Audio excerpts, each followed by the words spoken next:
எனது பெயர் கிறிஸ்டபர்.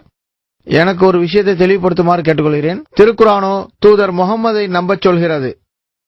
இயேசுவை விசுவாசித்தவனே நித்திய ஜீவனை அடைவான் என்று விவிலியத்தில் சொல்லப்பட்டிருக்கிறது. திருக்குரானை பொறுத்தவரை இயேசுவும் முகம்மதும் இறை தூதர்கள்தான் என்று சொல்லப்பட்டிருக்கிறது. மனித குலத்தை ரட்சிக்கும் விஷயத்தில் இயேசு செய்துவிட்ட தவறுதான் என்ன? ரட்சிக்க அவரால் முடியாமைக்கு காரணம் என்ன? இதை எனக்கு தெளிவுபடுத்துமாறு கேட்டுக்கொள்கிறேன். சகோதரர் நல்ல கேள்வியை கேட்டிருக்கிறார். திருக்குரான் முஹம்மது ஸல்லல்லாஹு அலைஹி வஸல்லமை நம்புங்கள் என்கிறது. வேதாகமம் இயேசுவை நம்புங்கள் நித்திய ஜீவனை அளிப்பார் என்கிறது. இயேசு கிறிஸ்து எங்கு தவறு செய்தார் என்று கேட்டிருக்கிறார். திருக்குரானை பொறுத்தவரையில் இருவருமே தூதர்கள்தான். சகோதரரே, இயேசு கிறிஸ்து அவர்கள் எந்த தவறும் செய்யவில்லை. கிறிஸ்தவ சபைகள் தான் தவறு செய்கின்றன.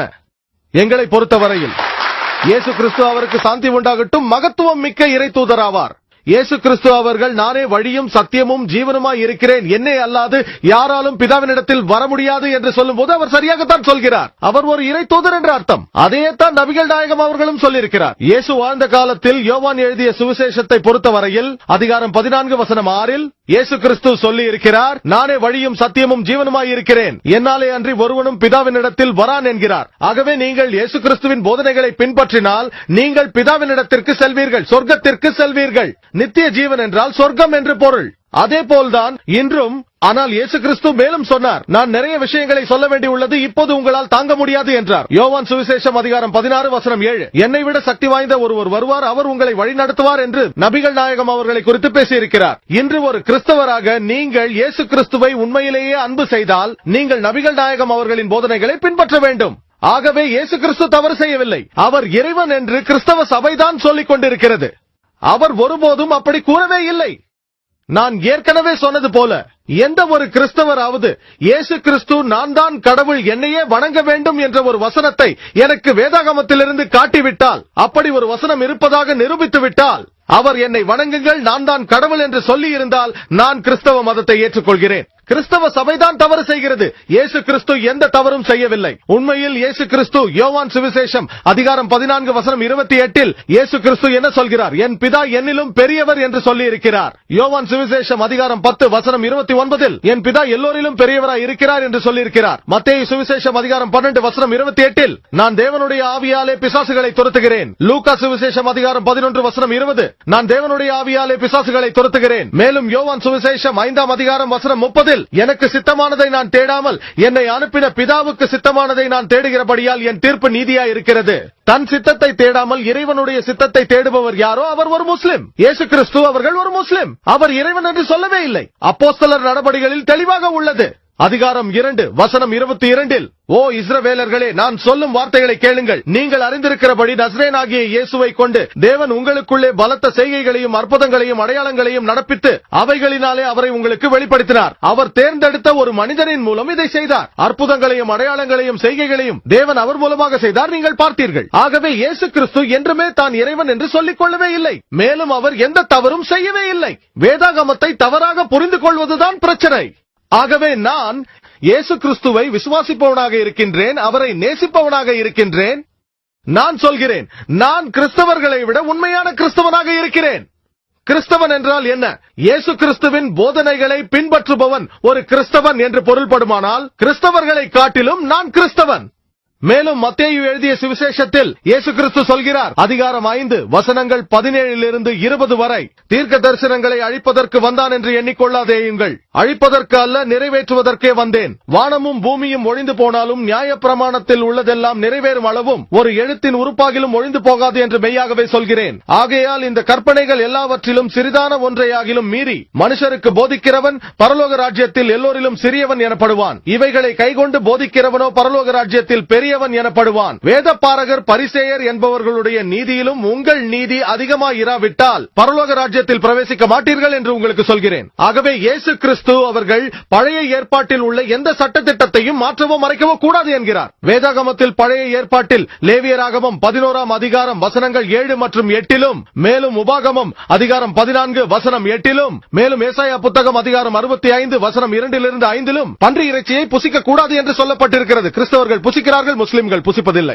மேலும் எபேசியர் அதிகாரம் 5 வசனம் 18 நீதிமொழிகள் அதிகாரம் 20 வசனம் 8 மதுபானம் அருந்தக்கூடாது என்று சொல்லப்பட்டிருக்கிறது. முஸ்லிம்கள் மதுபானம் அருந்துவதில்லை, ஆனால் கிறிஸ்தவர்கள் அருந்துகிறார்கள். லூக்கா அதிகாரம் 2 வசனம் 21 இயேசுவுக்கு 8ஆம் நாள் விருத்தசேதனம் செய்ததாக சொல்லப்பட்டிருக்கிறது. முஸ்லிம்கள் செய்கிறார்கள், கிறிஸ்தவர்கள் செய்வதில்லை. இயேசு கிறிஸ்துவின் போதனைகளை பின்பற்றுபவர்தான் கிறிஸ்தவர் என்றால் எங்களை போன்ற முஸ்லிம்கள் கிறிஸ்தவர்களை காட்டிலும் அதிக கிறிஸ்தவர்களாக இருக்கின்றார்கள். இயேசு கிறிஸ்துவை நாங்கள் விசுவாசிக்கின்றோம், அவரை நேசிக்கின்றோம், அவரை கண்ணியப்படுத்துகின்றோம், ஆனால் வணங்குவதில்லை. ஏனென்றால் அவர் இறை தூதர் தானே தவிர இறைவன் அல்ல. இதுவே எனது பதில். இயேசு கிறிஸ்து இறை தூதர் என்று நம்புகிறீர்களா? ஆம், நம்புகிறேன். முகமது நபி அவர்கள் இறை தூதர் என்று நம்புகிறீர்களா? அது எனக்கு தெரியாது.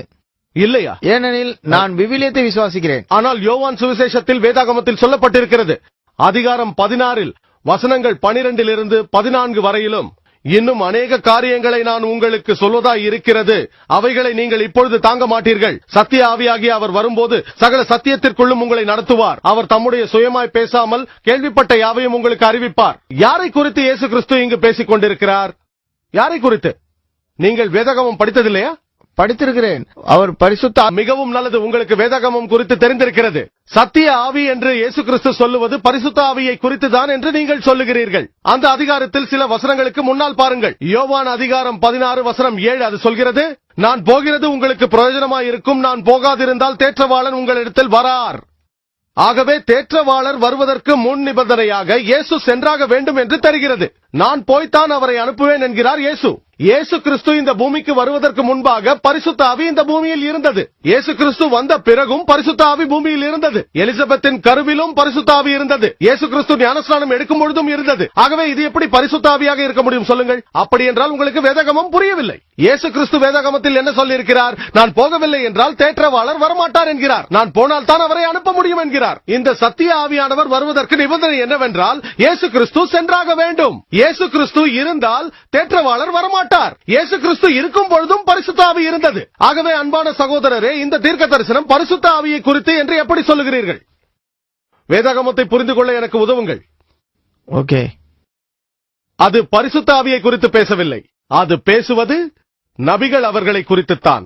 இதே தீர்க்க தரிசனம் பழைய ஏற்பாட்டிலும் வருகிறது. உபாகமம் புத்தகத்தில் அதிகாரம் 18 வசனம் 18 உபாகமம் அதிகாரம் 18 வசனம் 19 ஏசாயா புத்தகம் அதிகாரம் 29 வசனம் 12 உன்னத பாட்டு அதிகாரம் 5 வசனம் 16 புதிய ஏற்பாட்டில் யோவான் சுவிசேஷம் அதிகாரம் 14 வசனம் 16 யோவான் சுவிசேஷம் அதிகாரம் 15 வசனம் 26 யோவான் சுவிசேஷம் அதிகாரம் 16 வசனம் 7 அதிகாரம் 16 வசனம் 12 14 இந்த அனைத்து தீர்க்க தரிசனங்களும் முகமது நபி அவர்களை குறித்தே பேசுகின்றது. விவிலியத்தில் முகமது ஸல்லல்லாஹு அலைஹி வஸல்லம் என்ற தலைப்பில் நான் பேசியிருக்கிறேன். இப்பொழுது நான் கேட்கிறேன், நீங்கள் வேதாகமத்தை நம்புகிறீர்கள் என்றால் முகமது நபி அவர்களின் வருகையை இயேசு கிறிஸ்து தீர்க்க தரிசனமாக சொல்லியிருக்கிறார். முகமது நபி அவர்கள் தான் கடைசி இறை தூதர் என்று இயேசு சொன்னதை நீங்கள் ஏன் நம்ப மறுக்கிறீர்கள்? அப்படி என்றால் நீங்கள் இயேசுவின் பாதி போதனைகளைத்தான் நம்புகிறீர்கள், மீதியை அல்ல. தேற்றவாளர் வருவார் என்றுதான் விவிலியத்தில் சொல்லப்பட்டிருக்கிறது. அவர் யார், அவருடைய பெயர் என்ன என்பது பற்றி எல்லாம் எதுவும் குறிப்பிடப்படவில்லை. சரி, உன்னத பாட்டு அதிகாரம் 5 வசனம் 16 நான் எபிரேய மொழியில் சொல்கிறேன்.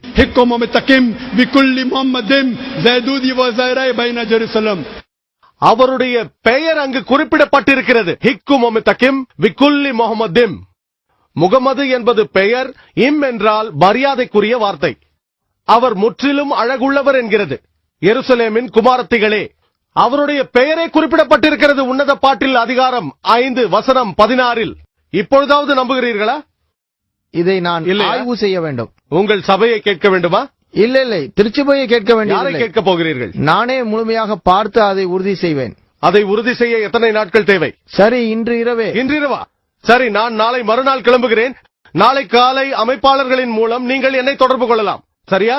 ஒன்று, நீங்கள் இஸ்லாமிய மார்க்கத்தை ஏற்றுக்கொள்ளுங்கள். நீங்கள் இயேசு கிறிஸ்து கடவுள் என்று நிரூபித்தால் நான் கிறிஸ்தவ மதத்தை ஏற்றுக்கொள்கிறேன். முடியவில்லை என்றால் நீங்கள் இஸ்லாத்தை ஏற்க வேண்டும். கர்த்தருக்கே மகிமை.